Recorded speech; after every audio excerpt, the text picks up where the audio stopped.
Good evening, and welcome to the Select Board meeting of Monday, October 1st. My name is Jim Lehan. I'm joined by my associates, Anita Mecklenburg and Mr. Kevin Roach. Would you please stand and join me in a Pledge of Allegiance? Pledge allegiance to the flag of the United States of America and to the republic for which it stands, one nation, under God, indivisible, with liberty and justice for all. Thank you all very much. We do have a brief executive session this evening, which we will take a vote to go into shortly, and we will come back into, I'm sorry? Oh, sorry, that's... I need to mute you. I need to mute them. 5 to 10. Okay. I have no idea what's going on. Sorry. That's for the executive. Nothing new. It's okay. All right. We do have a brief executive session to go into. We will convene in a public session when it's completed. So I need a motion to go into executive session for the purposes, if you would, Anita? Absolutely. I move that the board vote to convene an executive session pursuant to Mass General Law, Chapter 30A, subsection 21A6, to consider the purchase, exchange, lease, or value of real property off of Mill River Road and 111 Dedham Street. I also move that the board vote to convene an executive session for Mass General Law, Chapter 30A, subsection 21A7, to approve executive session minutes. Do I have a second, sir? A second. I need a roll call vote. Anita Mecklenburg, aye. Jim Lehan, aye. Kevin Roach, aye. Okay, thank you. We will convene shortly.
Welcome back. We are now back in general session. Next on our agenda is any public comment. Do we have any public comment this evening? Please, if you'd come forward and give your name and address and grab a comfy seat. Anyone you'd Eddie, like. pick a nice one. Take the comfy one. I know. It's really intimidating. Good evening. Hi, my name is Teresa Fernald. Do I need to give my address? If you would, please, yes. I hate doing that, but 75 Fruit Street. So I just want to introduce myself. I'm the new liaison for the new American Legion Post 335. We've had a new kind of resurgence in town. I know that you can't speak, it's just public comment, but I kind of came here this evening to throw kind of a bug out. So the American Legion Post is about to celebrate our 80th anniversary next year. I know that we don't do anything for the veterans for Veterans Day. Thankfully, Kevin Roach and the Lions put on a wonderful dinner for us. The town does help pay for postage for the invitation that gets sent out. But there is a large cost associated with the decorations, the desserts, and a lot of things that fall on the veterans of Norfolk. It is Veterans Day, and it's disheartening to me that the town doesn't really do anything. But with the 80th anniversary of the American Legion Post 335 coming up next year, I was coming here to kind of just throw it out to the general room that I think it might be really nice if the town put together, at a bare minimum, a luncheon, breakfast. I know that our fire department does wonderful barbecues in association with our police department. I know that they've done them recently. I know that they don't cost a lot of money. They do a spectacular job. I've had their burgers. They're phenomenal. I know that, I can't speak specifically for Norfolk, but I'll generalize. Usually in police departments, DPWs, and fire departments, there tend to be more veterans that are in that industry. It would be lovely if we saw maybe a collaboration between the veterans in our town and maybe the veterans that work for our town with our Legion. I did a little bit of research. I know that we're a small town, but Medfield's a small town. Foxborough's a slightly bigger town, but they do an outstanding job with their veterans. Medfield does a lot with their veterans. They're updating all of their dedication corners. I actually work with their Veterans Administrator personally on Memorial Day, and I know that they have strong programs, only because I grew up there, so did my husband. So they have strong programs for Veterans Day. So small towns can do things for their veterans. Foxborough, which is a little bit bigger than us, literally on their website, I'm going to read it, it says they are leading the way on integrating and weaving veterans into the Foxborough community fabric. I would love to see Norfolk do that. Our veterans should mean something. We should stand by them. I'd love to see everybody go on to the Foxborough Veterans website and read what they do for their veterans. It is outstanding. It should be what we all strive to be and strive to do. They integrate them into the community. They support them. I'd love to do that. So, my name's Teresa Fernald. If anyone wants to speak to me, I'm here. I'm happy to help. I'm happy to volunteer. I think everybody knows me. Thank you for your time. Thank you. Thank you. Do you have her information, Justin? I will get it. Okay. Thank you very much. You're very welcome. Super comfy chair. Is there any other public comment this evening? Any on Zoom? Seeing none. Okay. We'll move on with the agenda. As a way of public comment, Yes. Oh, it's been a while. Betsy, we're going to punish you to come up to a comfy chair. Nice to see you. This one good. Elizabeth Whitney, 26 Valley Street, Norfolk. I taught first grade in Sudbury for 39 years, and we never missed a year of celebrating Veterans Day. And I was thinking of the little poem that we all wrote, the first grade teachers and kids. Veterans Day is a special day. We remember it in a special way. We thank our veterans for what they do, for saving the colors red, white, and blue. And it was a big deal. I'm a World War II baby, and most everybody who I knew as friends of my parents had served. Freedom is not free. We are the best country on the face of this planet. We're free because of our soldiers. And I will do anything that I can to help. So sign me up. Thank you. Thank you, Betsy. Is there any further public comment? Okay. Seeing none. Comment on, there were no votes taken during the executive session. It is a work in progress. We are aware of input that we've received, and we're working on that input, trying to come with the correct answers to make this project a successful project, and we will provide information as is available, but there were no votes taken during executive session at this point in time. Okay. All right, Justin. All right. In the board's packet, we have two candidates that have been recommended by the Norfolk Cultural Council for appointment. They're Jessica Scanlon and Thais Hickman. I know this is a question that the board typically likes to ask, is how many vacancies there are. The Norfolk Cultural Council has a lot of vacancies, and we would encourage residents who want to be a part of that group to apply.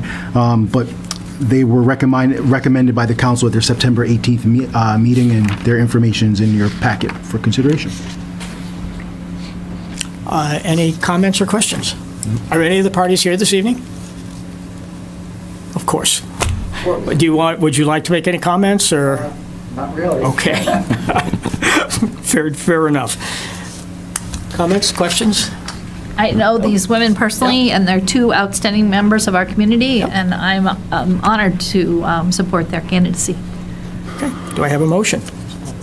I move that we appoint Jessica Scanlon and Thais Hickman to the Norfolk Cultural Council with a term ending on June 30, 2026. Do we have a I'll second? second. Any discussion?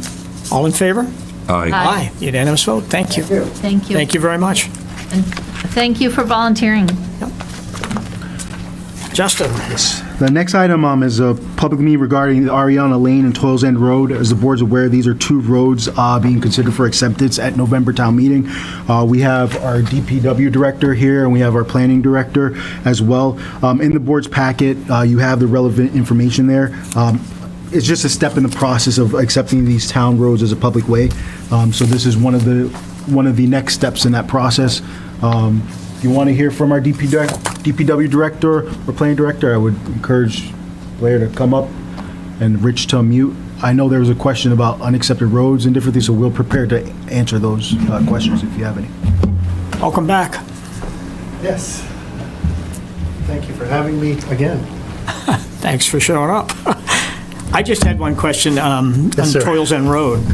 Is there any reason why, and that road's been there a long time, there's been a nice development down there for probably 15 years. I'm just curious how that slipped through the cracks. You maybe don't have the history on it. Or, I don't have the exact history. There were a couple of minor issues that have been dealt with, a couple drainage issues, but it just slipped through the cracks. and the Ariana Road, that's the one off of Park Street, I think? Grove. Grove, okay. No, Ariana. Oh, Ariana, yes. Tolles is off yes, Grove. Yes. Right. Okay. Yep. All right. Yes, Ariana being accepted, there were a couple of minor concerns with residents, but it has nothing to do with the acceptance itself. The road, the sidewalks, everything is done to spec and has been inspected and is good to go. So the planning board, I would imagine at some point, I can't speak for them, but I would imagine they'll close out that once they get to that point. But from the town's perspective, there's no reason why that can't be accepted. Kevin? No question. First of all, thank you for your work on this. It's exciting to me. The 44, I don't know if I have the exact number there, unapproved roads. So it's nice to chip 2 off of that pile. I think for the people listening, the copious audience that we have, that I just want to share that Blair and Justin and the team are working on that list Yes. of unaccepted roads and doing good work. So thank you very much, and 2 more off the list. Yes, and we'll continue to work. We had about a half a dozen or so, but for one reason or another, we just couldn't get that done by the time we get to town meeting. So we wanted to make sure that we get these 2, and then each town meeting will continue to chip away. Awesome. And how many, well, I know they're different Categories, yes. of, And I would say that list of categories really runs the gambit from, probably never will be accepted because for one reason or another, they'll never meet the standard, whether or not if the right-of-way is not wide enough or if the grade is too steep. Like, for one reason or another, there's nothing geographically you can do to make those roads acceptable. So there's a handful of those. There are a handful of paper streets. There are a handful of roads that, have minor defects in one way or another. So there is a wide range, and so we're going to continue to, these 2 were fairly simple and easy to do in a short amount of time, and so we'll now continue down the list and continue to chew away at some of the harder ones. thank you. Great. Kevin, anything else? No. Okay. Do we have a motion to approve? Yes. I move that the board vote to lay out Ariana Lane substantially in the location of the private way known as Ariana Lane. Do I have a second? Second. Further? All in favor? Aye. I also move that the board vote to lay out Toils End Road substantially in the location of the private way known as Toils End Road. Second? Second. All in favor? Aye. Aye. Thank you for your work. Thank you. Thank you, sir. Have a great evening. You as well. The next item in the board's agenda is regarding our November election. In the board's packet, you have an email from our town clerk, Carol Green, regarding the upcoming election. She's consulted with Chief Hines, and they've come up with pretty much has been our standard approach now for these, is an officer in addition to the officer required inside, so that will be outside and that additional detail officer, and the assignment will be from 7 a.m. to 8 p.m. on November 5th. Pretty boilerplate. Pretty boilerplate. Motion, Kevin? I'll make a motion to accept for second detail officer for the voting. Second? Second. All in favor? Aye. Next item, number 5, the approval of developers agreement. We are deferring that item for this evening. There will be no vote taken on this. It is a work in progress. As a comment, we have received a considerable amount of input to that, which we appreciate and weigh considerably, and working with council, and it will be on our agenda again at our next meeting in 2 weeks. But there will be no vote or further discussion based on that this evening. So that's where we are with that. So we're deferring item 5. There will be no vote this evening. Discussion on warrant articles. Alrighty. In the board's packet, we have a copy of the executed warrant. We put the whole packet there, and we have Richard McCarthy, who's available to answer any questions. If you have any planning associated warrant questions. And so we sort of open that up to the board because we have had multiple meetings regarding these articles, so it's kind of a final approach before it goes to advisory. And I think advisories handle this tomorrow evening, Rich, right? They're taking 2 of them for sure. Yes. Tomorrow. No, The school, there's- and I know they're doing the school, and what else? There was Yeah, another they're item on going to there. do this on October 16th. October 16th? Okay, well, there's a meeting tomorrow. Yes, there's one tomorrow as well. Yeah, okay. I didn't have any questions on the warrant. I had a recommendation. I don't know if this is the time or place for that recommendation, but on number 5, I'm in Article 5? wait. Yes. I'm in Article 5. C. Under C, there's an A1, 2, 3, 4, 5, A5. It's about the trees, and I would just encourage us to use the word native trees be planted, as we're learning more and more about the importance of native plants. It says, parallel the frontage of any lot should be landscaped with high canopy trees in accordance with the town subdivision regulations. I'd like us to consider starting to ask for native plants there. I love the green belt. I thought that was great.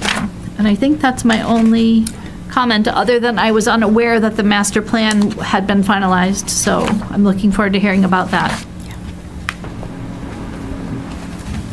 We will definitely take that suggestion. Okay. Kevin, comments? No. Nita, anything else? All right, Justin? Simple, okay. The next item is an accessory dwelling unit update. In the board's packet, you have a memo from Rich as well as Bob, giving an update about a state zoning act amendment that was recently passed. So I'll toss it to Rich to just give a high-level overview of what that means for the town. And as I said, it mentioned the board has a memo from both Rich and Bob, who's our zoning enforcement officer as well. Thank you.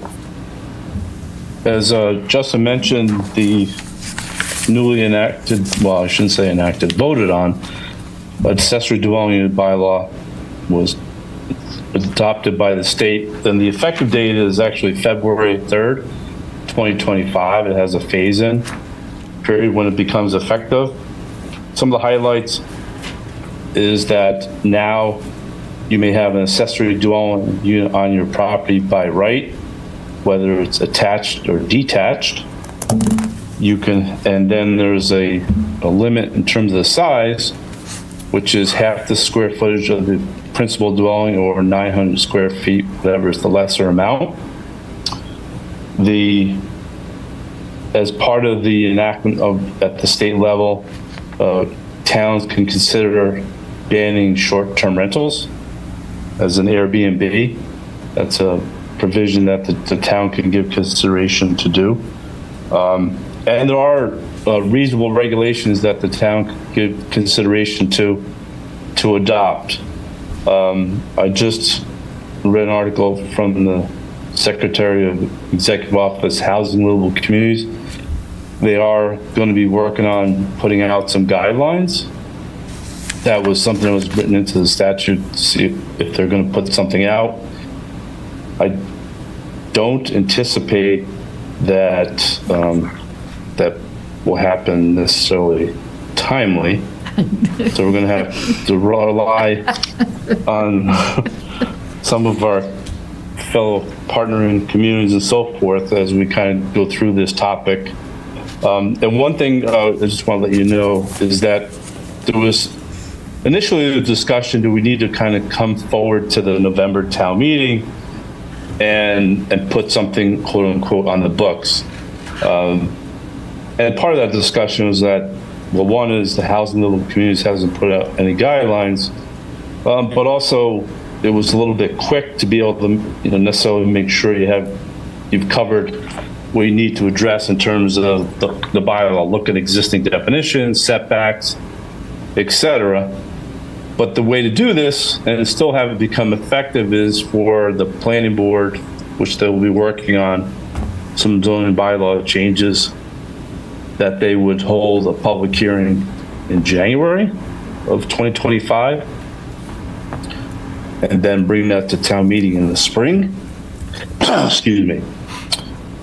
If presumably those recommended zoning changes at spring town meeting will be adopted by town meeting, if someone were to come in here to try to build an accessory dwelling unit, the building department would be inclined to advise them that there are some zoning changes that would affect ADUs, and if yours doesn't comply with that, you could not be granted a building permit because it would be subject to it. So it's a way to work backwards to be able to have.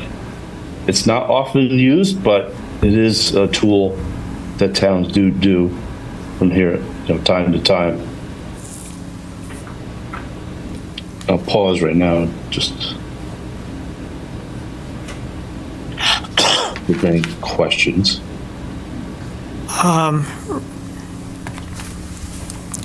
Rich, you've included in the review some rules that the town may want to adopt to try and control this to a certain degree, because when I first heard about this, I thought, well, it's you're looking at in-law suites and older folks moving in with children and things of that nature. But then the obvious is it becomes rental or additional resource or additional income opportunities for people to put on their property. And there's nothing in here that says, I know there's a comment you can prevent Airbnbs, but Airbnb. That's different. There's nothing that says that in this law that you can prevent that so someone could do this and literally have a rental property on their property, adjacent to their home. Yes. Yes. That is the significant difference to what existed before this amendment to the zoning act, where typically you would hear talk about in-law apartments, those kind of things in some communities. That's no longer the case. So it doesn't have to be a family member at all so you can rent them out if you choose to do that.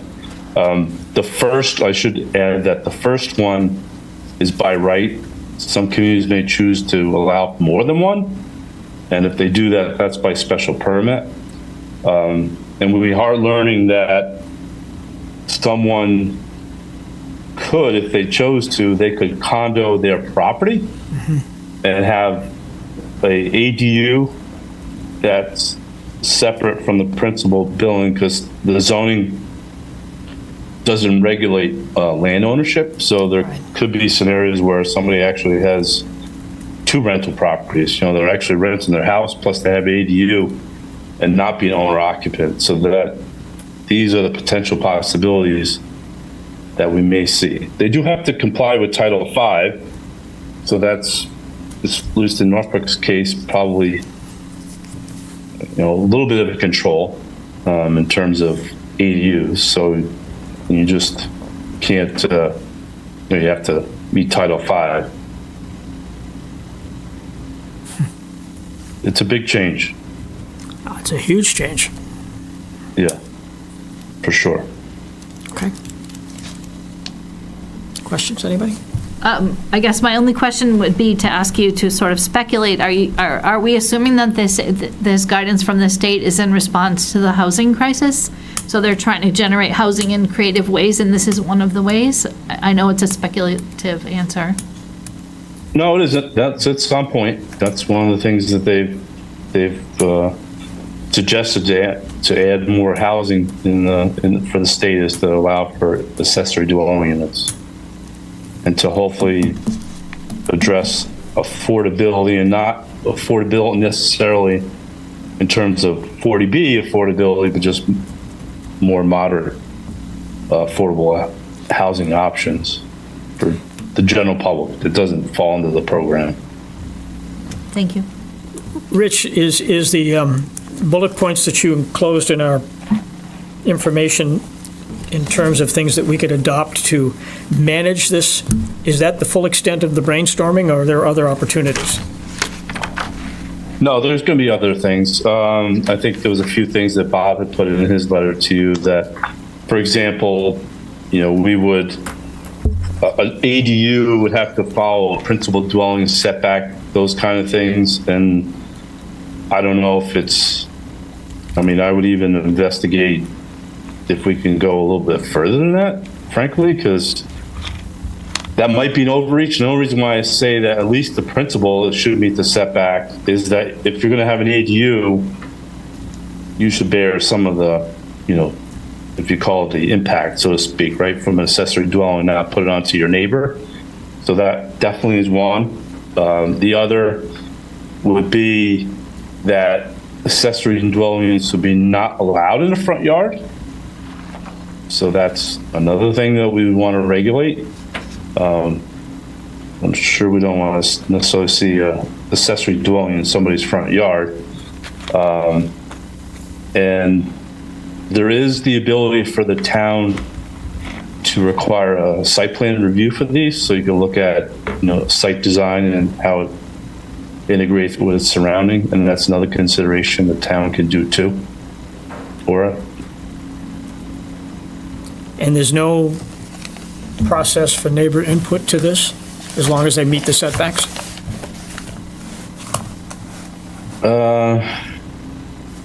we'll have to, there might, if we do the site plan review aspect of it, I would investigate if we would be able to provide notice for that, so that the neighbors would be able to be notified. And that would be one way of them to be notified.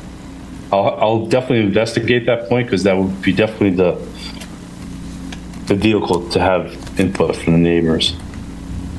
Okay. Any other questions?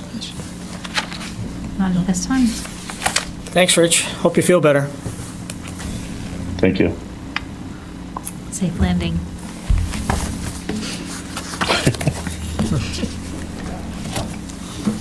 Next All agenda. right, sir.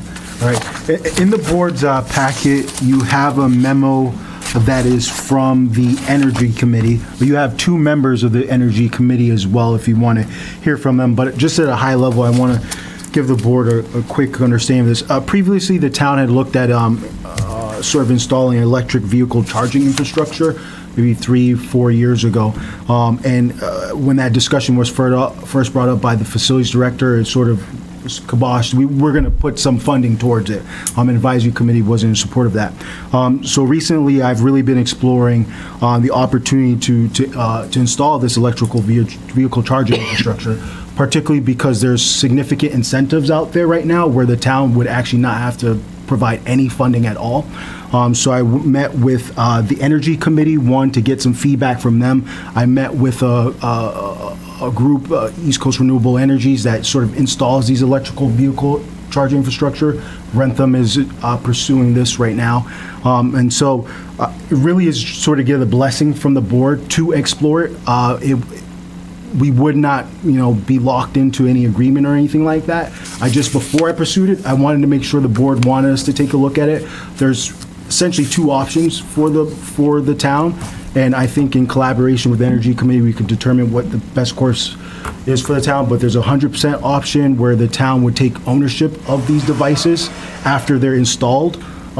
But with that ownership, you have to do upkeep, maintenance, et cetera. Or we have a 50% option where literally the town just receives any revenue split 50-50 with this group.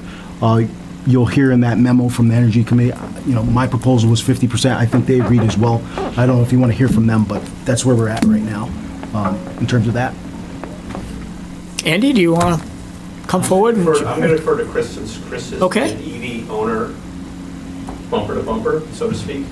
And he has more real life world experience than I do with it. So Chris can give you an idea of what he does, what he deals with, and if you have questions, you can ask him first. And Chris, come on up and join us and give us your thoughts on it. Welcome. Good, thank you. So my name's Chris Chand. I'm at 9 Massachusetts Avenue. I think it's a great proposal if it indeed is at no cost to the town. I agree with Justin wants to do with the 50-50 split. The way I see this is an amenity that the town can offer its residents. So if we don't think of it as, here's a way to get revenue, I think that is an option where we could be disappointed if we get lower utilization than hoped and everything like that. But as an amenity that we offer the residents, and one that can cover its own costs, that would be great. And anything above that, if we get higher utilization, that could be gravy in terms of revenues for the town. Question, have you ever needed to use any other charging stations other than your home with your car? Yes, I have. Yep. Okay. And it's a good point you bring up talking about the homes, because home charging and, I mean, electricity is at everybody's home. And in Norfolk, we have we have a lot of single-family housing. So what you're competing with is not like a gas station will compete with a gas station who has lower pricing. You're competing with people charging overnight, plugging it in at their residential electricity rates.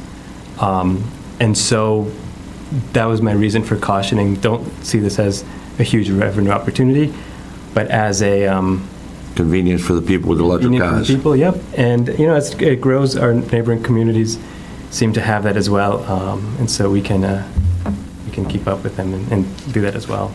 Are there several other towns around here that already have them in? So Medfield has one, and so let me just take a step back. So what they were proposing, there's different levels of power. There's level 1, which is basically you plug it into your normal electrical outlet. Level 2, which works on like a dryer circuit, like 240 volts. What they're proposing is level 3, or DC fast charging, which is the one that does things much faster. And so Medfield has one, Foxborough, Franklin has it, so neighboring towns we would... Now, where do they have them located in those towns? Say that again? Where is the location in those towns? So the one in Medfield is right in the center of Medfield. It's at the Bank of America. One in Foxborough is there. There's at the Bank of America down there as well. In Franklin, there's a Tesla one right at the Franklin Village shopping area, right off the highway. And Rentham in particular is utilizing this specific company and these incentives. They're going to have them in several locations. They've talked about, and it's not finalized yet. They've gotten to the stage of approval from Eversource, but they're looking at sort of similar proposals that we have near their town hall, schools, and recreation fields. And that's in specific with this grant and this company that they've recently got. Now, do these work? What do people put their credit cards in to pay for them, or? That's what, I mean, I believe so, right? So we will find out. There's the original ones that were put in on the Tesla side, which are now becoming open to everybody. There was a closed system. What all the new ones seem to be is moving toward an open system where you have a credit card reader, as well as the ability to do it on the app if you choose. But some of the questions I have, and as we explore this proposals, definitely is what's the credit card system? What is the network it's going to be on? And to all sorts of details like Justin mentioned profit share. What's the definition of profit? What are they going to put in first, and what costs need to be met before it's a profit, and to really understand all of those details. Well, I can't think of a reason why we wouldn't continue to explore it. Yeah. I think it's super, and reducing our reliance on fossil fuels, I think, is amazing. I had the rather unfortunate experience renting an electric car, which I thought would be fine, but then I found out trying to charge on the road was tricky, and so I learned firsthand the difference between a fast charger and a slow charger as you're sitting at the slow charger. We could consider a slow charger like at our MBTA, where people are going to park their car, they could have the slow charger, get on the train, and it would be done by the time they got back. I love the no funding part, where it doesn't cost us any money, I think is amazing, and I think it is an amenity for our town that will only over time increase in its interest to our citizens, so I think it seems really exciting. So, yeah, so I think you have a consensus to continue. So my next steps will be to work in collaboration with Chris, the Energy Committee. I'd also bring the East Coast Renewables here for the board so we could, have a little more fleshed out and understanding of that. Because currently, right now, the only place really allowed for electric vehicles charging stations is in the B1 district. The planning board is going to discuss at their next meeting some other locations. So there's logistics involved with it. But like I said, 75% of the incentives allocated for this have already been taken up. So I want to put Norfolk in the queue. So that's why I wanted to get your permission. And I'll work in collaboration with everyone to see what it looks like in the future. Sounds amazing. Okay. Chris, thank you very much. Thank you. Thanks for your work on this. Andy, thank you.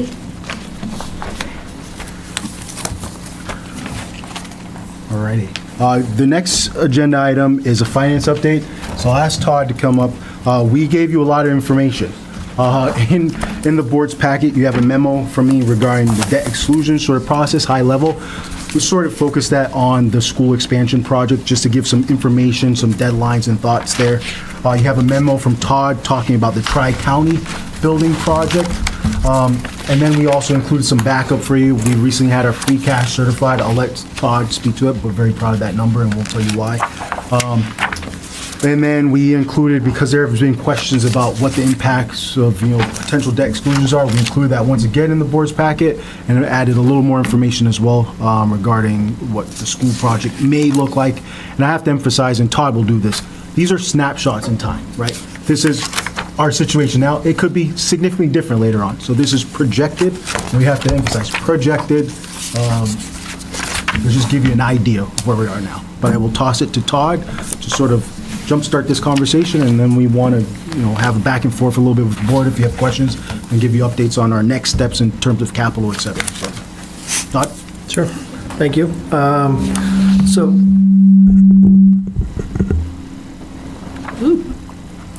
doesn't like me. So there's a couple of memos, one from Justin, one from myself. My memo is regarding Tri-County Vocational Technical School, the building project debt that we're going to be taking on in year 2026 and year 2025. The Tri-County debt amount that we were able to include in our budget with the assessment from them came to the tune of $32,119.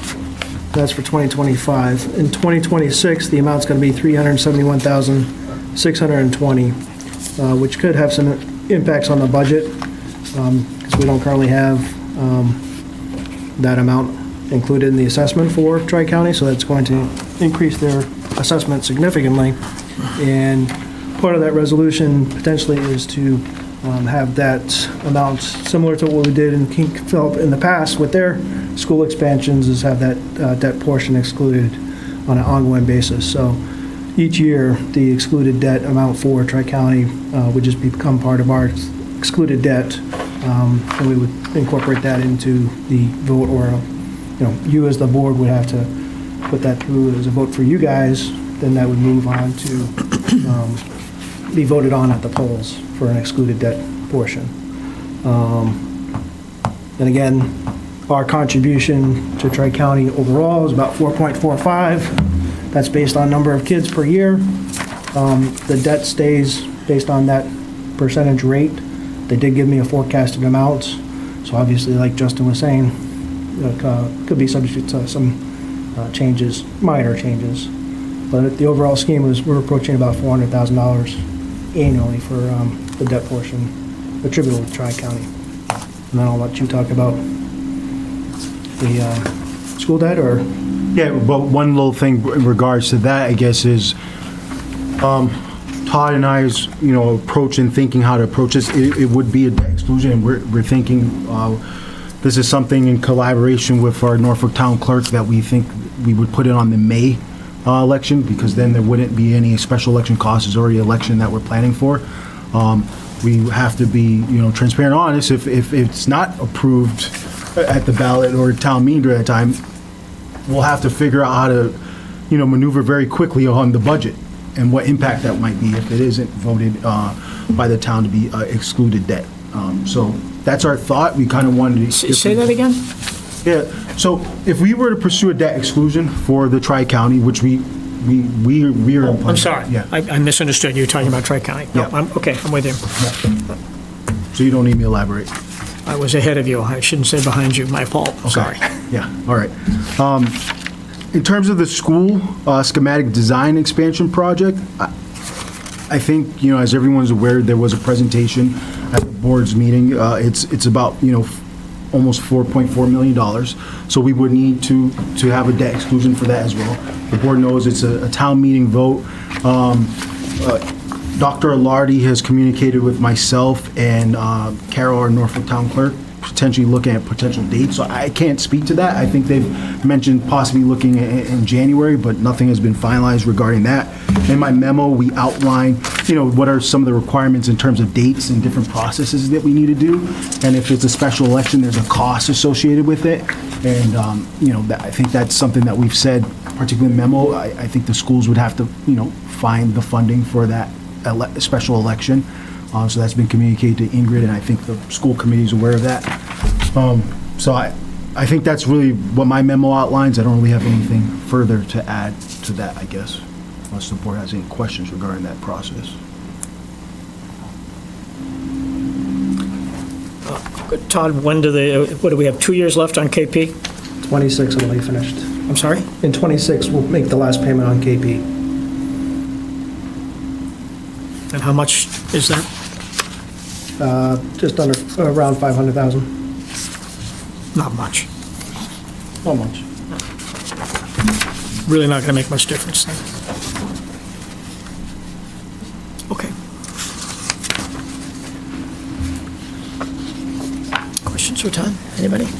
Pretty straightforward. They are what they are. I guess I took your memo to heart, and it's one of those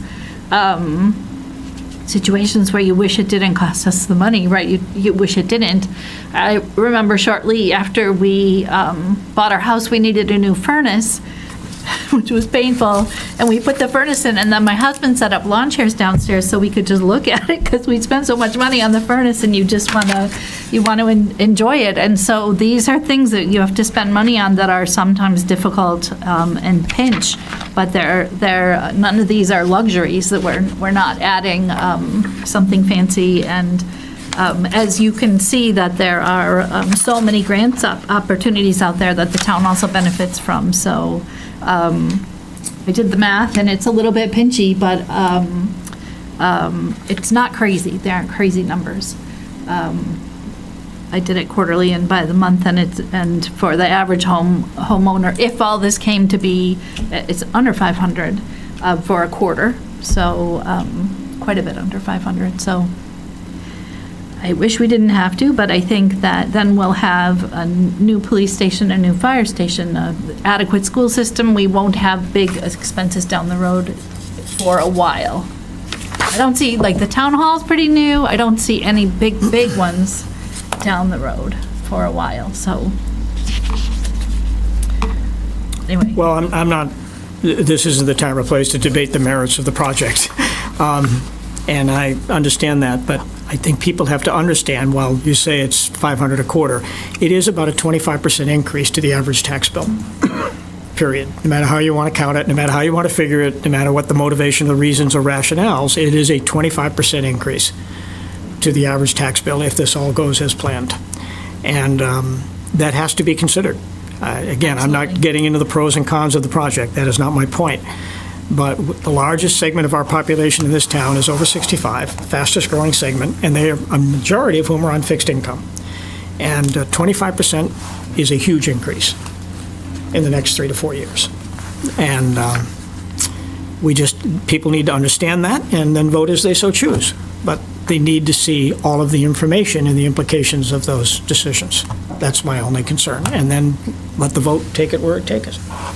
Again, I'm not arguing the merits of the decision. Yep. That's not my point. But I am very sensitive to the fact that this is a significant increase, more so than we've had that I can recall in any single 2 to 3 year period. It's the largest increase that I can ever remember in the town of Norfolk.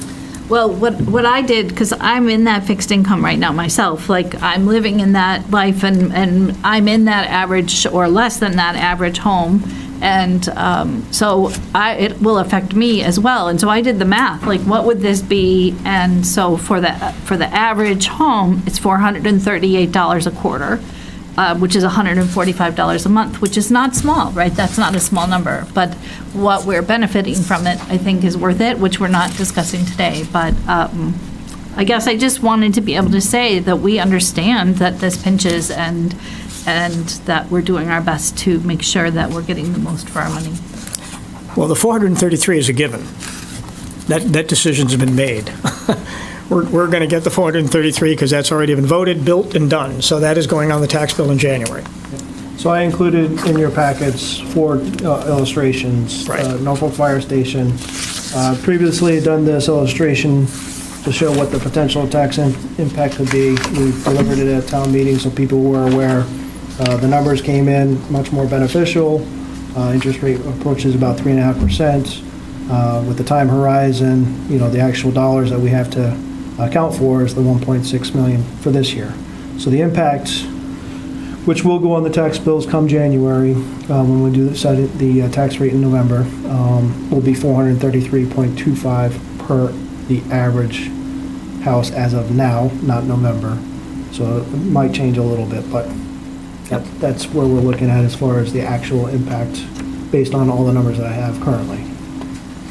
But the 433, just so, I am thinking about it as a bill payer, so the 433, it's not how I pay the bill, I pay it quarterly. Correct. So the 433 quarterly is 108, right, $108. It's not, so I'm thinking about it as like managing my home's money.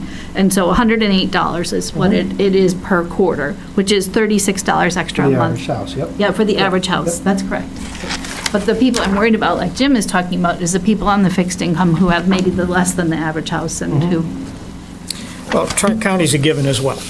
We're going to pay for Tri-County one way or the other, whether it's out of the operating budget, which is not a practical solution, or through an override. So those two decisions are done. They're no longer debatable. Those are coming out of the tax rolls, period. And again, I'm not arguing the merits of the school proposal, but that proposal brings another over $1,000 to the tax holder, to the taxpayer. So I just, again, all I'm saying, I'm not arguing the pros and cons of the projects, because two of them are done. They're not up for debate. They just need to understand the impact that it has, and I am in the same situation you are, and, I'm on fixed income and older, unfortunately. But, I worry about that. I worry that, and we don't even know the tax rate yet. So we don't know what the additional increases may be based on the new operating budget and what the tax rate may be. So we're only looking at the excluded portion of the tax bill. Correct. Which right now is, if you put in Tri-County and the override, whatever, we're looking at over $500 a year. no, Just it's 438 for the If average. Tri-County's in there, we're going to have to pay for Tri-County one way or the other. So it's going either in the operating budget or an override, take your Right, pick. but the impact for Tri-County It will be next different. year. It'll impact in a different way, but the It'll be bills, next year. but the bill's got to be paid. Yep. So, because again, those two decisions are no longer up for debate. Correct. So I just want people to be fully aware of the implications of their decisions, because I am concerned about people that have lived here their entire lives that are struggling to maintain their homes on fixed income. I'm concerned about that. Yep. And I'm also concerned about the schools, and I'm concerned about I've been a school advocate for my entire life and will continue to be. But we have to balance that and figure out what the right answer is. And it'll be a great debate, and let the community decide. Yeah. But they need full information to make that decision. That's my only point. Yep. And my point is, I was trying to understand it as a taxpayer, and I said with the fire, Tri-County, the FK design, and the FK building, it's for their average home, it's $438 a quarter, because that's how I pay my bills. And so that's the impact to my family, would be $438 a quarter, so that I could understand to make an informed decision. So that was my takeaway. And again, the memo that I put together, because I was aware at the last select board meeting, you decided that you wanted to go forward with the schematic design for the school and put that up for town meeting vote. So, kind of timing-wise, I think it might make sense to include the Tri-County portion as part of the town meeting. The numbers are given to both, and we can move forward, and then, We don't want to go twice. correct. Yeah, I agree. Wait, what do you mean by that talk? Just elaborate. But we'll have to talk that through. So the schematic design is going to be an article that's in the town warrant for the special town meeting. Correct. There's no warrant article for Tri-County. Correct. So it should be added in for the fall town meeting to be voted at the town meeting for the dollar amount. And then obviously you have to approve for the language on the I vote. think that's a good point, Todd.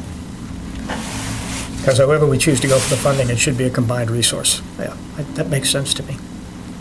We have to discuss it because we also have to know there's deadline requirements in terms of when a vote needs to be required that follows the town meeting vote.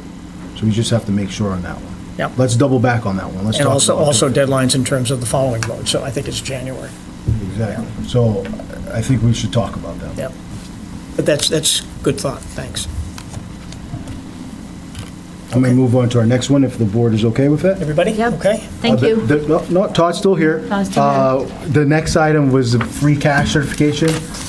In the board's packet, you have free cash certification for our general funds, water, and wastewater. I'll just let Todd run through the numbers. I know there's a question about where we've been over the past 5 years. We have that information as well, but I'll just let Todd talk about free cash.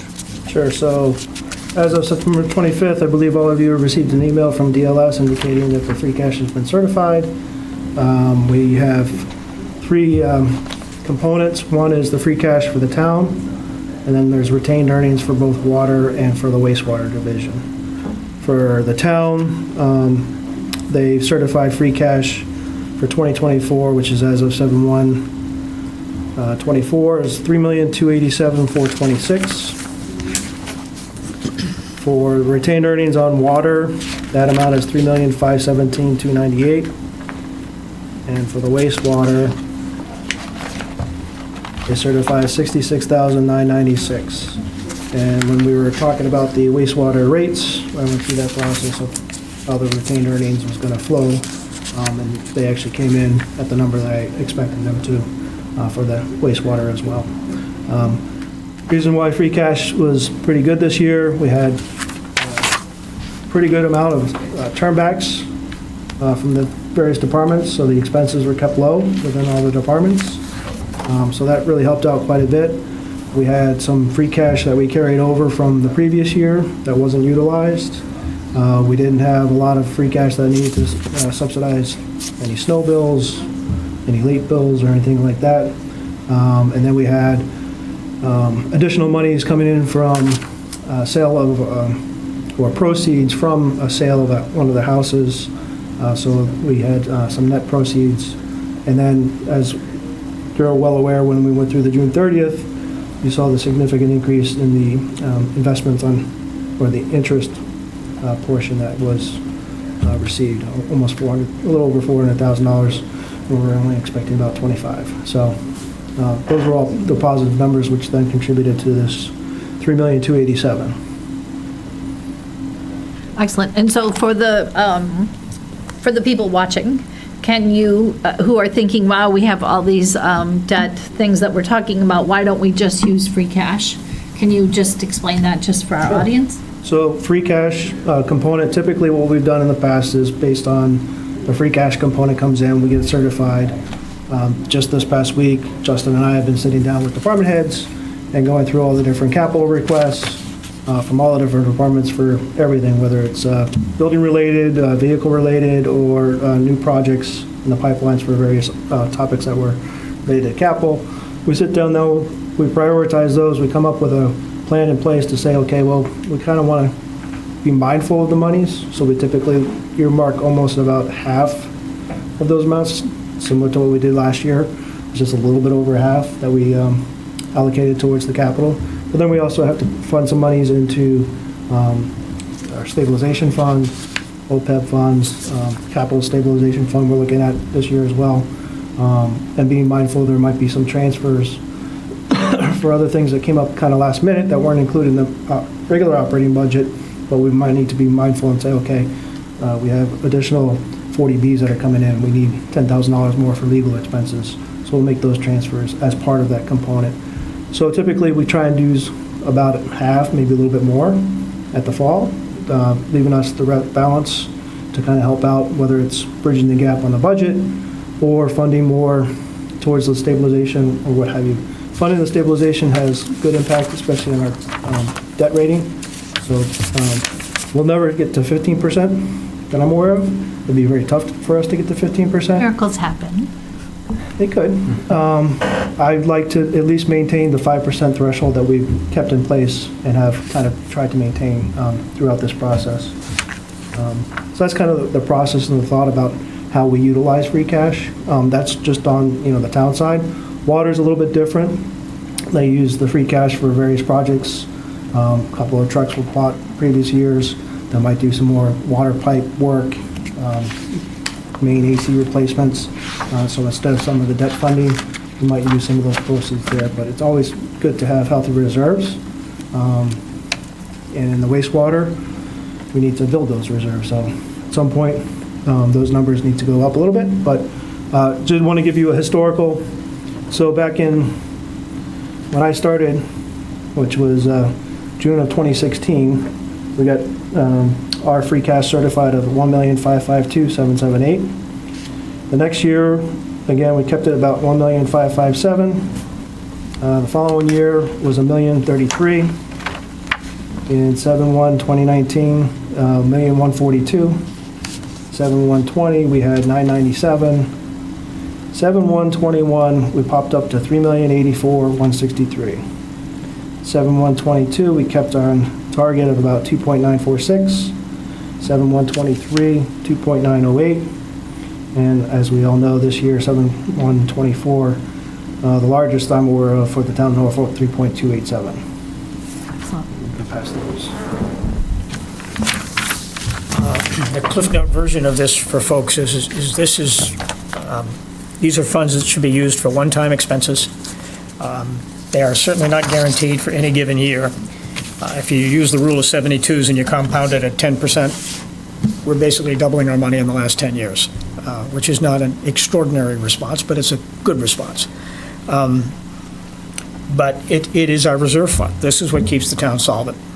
This is what keeps us out of trouble. This keeps us from, major things happen all the time. We've been fortunate. We haven't had a lot of that, but it can happen at any time. And these are our only reserves to be able to cover something like that. So keeping these dollars are set aside. And bond rating, you mentioned that, critical, especially if we're going to go borrow, which we do all the time. It is critical to keep that bond rating. I think we're AA+, if I remember. That's correct. And if we let that stabilization fund sink, we'll lose that rating, and that will cost us more money than we save. So it sounds like a big number, but it's critical to keeping the town solvent. And it was a good year. And it comes from two sources. It's revenues are higher than we expected, or budgets were lower than, or our expenditures were lower than anticipated. Both good reasons. So it was a good year. And to the credit of the management of our finances, but also to the credit of the departments who really did the work to be fiscally conservative so that they were able to do those turnbacks. So thank you to those departments, and I think that's exciting. I can remember celebrating much less than this, so I think having that in, I think 15 is a great goal, to have that stabilization, keep working toward that. That's great. And just to elaborate, just as we're closing out this topic, as Todd mentioned, we're meeting with department heads, we're going through the capital process there, and now we're actually looking at our next steps in terms of budget transfers and planning for this. The board's absolutely correct. It's a big number, it's a good year, and we're proud of it. It's the highest that I think Norfolk has had in its history. It's great. But we're really focused on a couple of things, and I think we're going to be transparent with the board about it, particularly the budget. The last budget, we utilized a lot of one-time sources of funds to balance the budget, right? We had ARPA, which was able to do that. We used the Special Ed Stabilization Fund. We don't have those resources available to us this year. So Todd and I are actively trying to plan for that as well as capital. So I think at the next board meeting, October 15th, we'll have a proposal for the board. Todd's mentioned, capital stabilization fund, we're looking at that.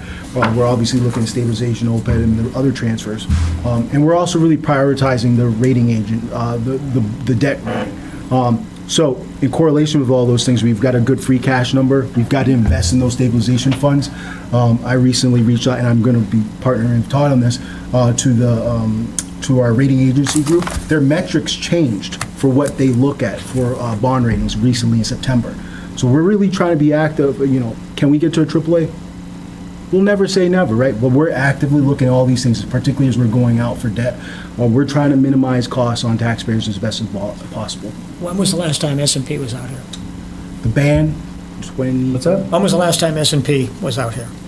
Out here, they never come out. They're on the Ever? phone. For the So, call. done the evaluation. Yeah, for the When was the call. last time? 6 months ago. 6 months ago? Yeah. Okay. Come out here was an expression. They haven't done their evaluation. I understand. So we're going to have some more information nuggets for you at your next meeting, particularly as we have a proposal for town meeting. But we're proud of this work. Like I said, having a good free cash numbers for a variety of things. So I do want to give credit to Todd and those departments, because we emphasize trying to be fiscally conservative, knowing that we're going to a tough budget this next cycle too. Some more than others. All budget cycles are tough. Yeah. There's no easy ride, is there, Todd? No. Thank you. Some are tougher. Yeah, good point. Some are tougher. Yes, they are. Any questions? Thank you. No, Thank we you, Todd. appreciate your time. Yep, thank you very much. Have a good night. Thanks. Right. In the board's packet, you have a memo for me regarding the opioid funds. Sort of just an update.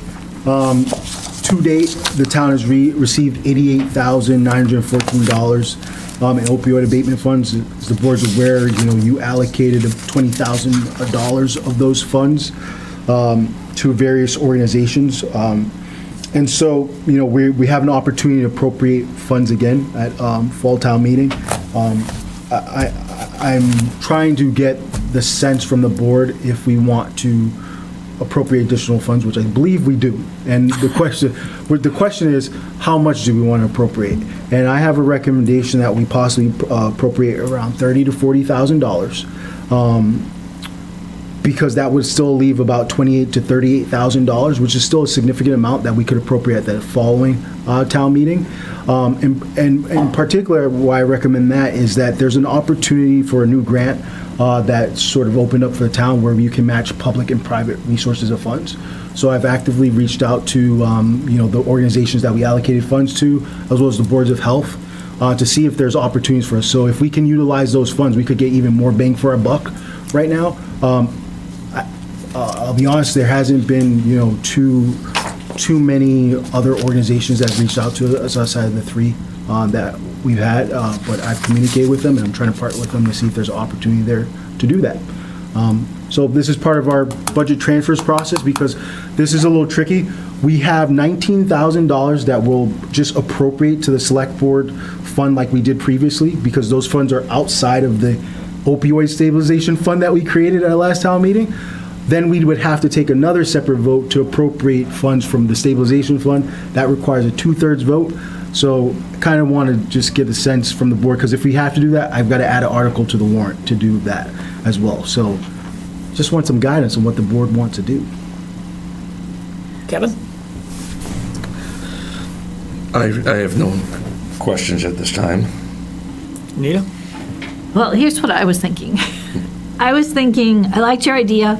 I like, should a need arise, that we have the capacity to do that. So I was thinking $38,000 we could move over, which would leave a nice neat 30 still in the coffer, do you know what I'm saying too? Yep. So if we transfer 38,000 into the fund, did have a question about, is it sort of rolling application for that money? Or are there grant windows? Do these organizations know that we have money available? Yeah, so I actually reached out to them, one to give them a heads up that I thought that we would probably be going to appropriation for them, so they're aware. We work in partnership with this office. We reach out to those three organizations. We reach out to the Board of Health like I did a couple of weeks ago. What we did previously is we opened the application for a set amount of time, and we've got applications during that period. We could do the same, or we could have rolling applications and say, hey, when we do get them, we'll have them in reserve, because we can't appropriate now until town meeting, right? So even if we got applications in January, and let's say you've already expended those funds, you can't give any funds. You'll have to wait anyway. So we could do a rolling application basis. I don't see the need for it, particularly because when we do notify these groups, they do apply, and we give enough time. And in terms of the grant, specifically the grant that I mentioned in my memo and I include as backup, there is a deadline for that, and that's November 7th. I've let them know that, so that's why I'm trying to be proactive and trying to get understanding of what ballpark I might be utilizing to try to help them come up with a proposal. So hopefully that answers your question. Yes. So I was thinking if we moved over 38,000, that would leave 30,000 in reserve, and that seemed to make good sense to me. Nice, tidy numbers. We could take the full 40. I'd rather see it used. I'm fine. 38,000's fine. I want to see this money used. I want to get it out into the hands of people that can do some community good. One thing I would just, I know all these organizations, but still, I'd kind of like to hear back what value our contributions made. I asked You as know, well. That's a good point. we contributed a good chunk of money last year to these folks, and I'm confident it went to good use, but I'd like to hear that. Yep. I'd like to hear how we were able to help and what these funds were really used for. So I did two things regarding. And I'm not saying that's Yep. necessary, I just think that's good practice to know that they've gone, and I have confidence that we'll hear good things, but I'd like to hear it.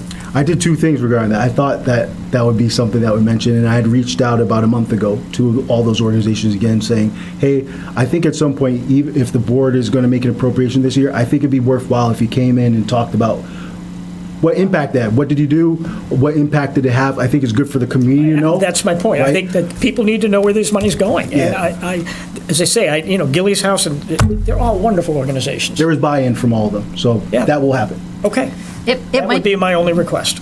it might be useful for those organizations to have a predictable grant cycle. So if we say the grant cycle is 1 month after every town meeting, so then it's a twice-a-year grant cycle. I don't That's a know, good idea. then they Yeah, that's a have, good then they idea. could, then they That's a good know idea. Yeah. Yep. what to expect, right? So there's a predictable grant, it's not like, but hopefully they also could feel like, I don't know, well, last time we allocated all of it, so that we didn't have any extra. But if they had something happen, that they could turn to Yeah, us. I think that's a good That's a idea. good idea. Okay. So we've got 3 good suggestions there, I guess. That's a Yeah. good night, 3 good suggestions. Huh? And Maybe thank you're you, thank you for looking at the Mosaic Partnership. I think that's Yeah. exciting. All right, Already, updates. okay, updates. Bear with me, sorry. So going along with the Tri-County Debt Exclusion, they are having a groundbreaking on their high school project. It's going to be sometime in October, so that's exciting in terms of that project. There is not we're working on coordination to see, select board invites, et cetera, but in terms of the groundbreaking of that project, it's happening in October, so there you go. That project is moving forward, just like has been mentioned by the board. This is done and dusted. Now we just have to figure out how we're going to fund it moving forward. Sorry, it's a worthwhile project. Yeah, it's a great school. I'll skip to the community forum for the school expansion project. The schools provided a flyer that we posted on our social media, and they posted, they're going to have a community public forum regarding the school expansion project. That's Wednesday, October 9th at 7 p.m., and it's going to be at the Freeman Kennedy School. Okay. And then my next update is regarding the Norfolk Town Center wastewater earmark update. So there's been a lot of work. Obviously, the board set sewer rates, right? So that was one aspect of things. But in terms of sewer, there's been a lot going on in terms of sewer. About 2 weeks ago, I met with the EPA regarding the earmark that we received with the support of Congressman Auchincloss and his team. The town received $959,752, as the board's aware. And when initially that earmark was requested, it was framed as a town center package sewer plant. And I'm sure, as the board is very aware, when you're dealing with the federal government, they're very restrictive about titles. We can't utilize that earmark the way we want to use it because we're not doing a town center package sewer plant, so to speak, the plan we had. We're looking at trying to tie in with the DOC. So we have to do a technical correction. So I've been working with the EPA on doing that. I will have that submitted and ready to go within a week or two. And I've received great support with that. And I'm going to broaden, actually, and sort of broaden as water infrastructure improvement projects, because let's say this project with the DOC isn't feasible. We can also then utilize it for other water projects in town. So it's really good for us. We're going to make sure we utilize those funds and maximize our town's bandwidth and capacity. But in addition to that, we applied for a Mass Works infrastructure grant for $500,000. We hope to hear from the state on whether we receive that grant the end of October or early November. And if we were to get that grant, we would utilize that grant first to do sort of the preliminary schematic designs and answer the questions that DOC has in terms of what do we need in terms of flow, what are we sending that way, et cetera. So that's a really big grant for us. I'm really hopeful that we receive that, because that will get the ball rolling in terms of possibly exploring tie into the DOC's sewer plant. So there's a lot of work going on there, and I just will let the board know whether we get that grant or not, because that's going to be a major component for us. Exciting. And then the final update that isn't on the agenda is the master plan was approved by the master plan steering committee. We put a press release out this afternoon, and so it's on the website. Rich uploaded that on the website. It's on our Facebook and social media just to highlight the release of that and give a link for residents to take a look at it. It's an important document. There was a lot of work that went into it, a lot of community feedback, listening sessions, so I'm very proud of all the departments and all the volunteers and hearing from the residents about that process. I thought it was a really good process. I think at town meeting, we should have them in the updates. They should be giving an update about that. I'd love them to come to select board. You don't have to love. If you wanted it to happen, we can make that happen. I was just, That's my updates, Mr. Chair. Jim. Any other updates from anyone?